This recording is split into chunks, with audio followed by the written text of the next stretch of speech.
Hey everybody, the third step of the O365 Insights is for us to run synthetic transactions or tests from your Azure subscription to see can we reach the components of Office 365 that you depend on.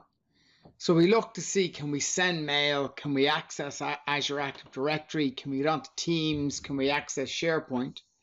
And just like the other areas, we run Azure functions that go in and they check, can I connect?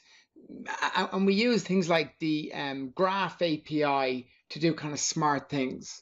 So one of the things that we do is we do an email check. We ping an internet mail relay every 5 minutes, and we say, hey, are you there? And then the mail server just comes back and says, hey, yeah, hey, test user, we're here. Life is good.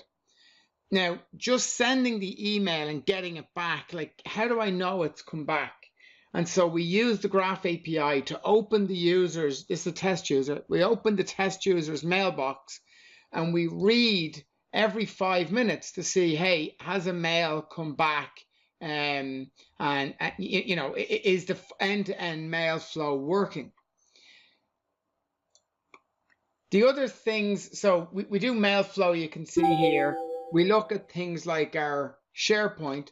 Just as I'm doing that, I just got a beep to say, hey, new mail has just come in. We look to see, can we connect to your SharePoint tenant? We look to see, can we connect to OneDrive? And can we get access to Teams? And essentially what we're able to do is, with things like Mailflow, especially if you're in a hybrid mail scenario, we're able to show that you have Mailflow end to end. And then like this doesn't prove that every single user in your environment can send mail, or that nobody will have a problem with Teams.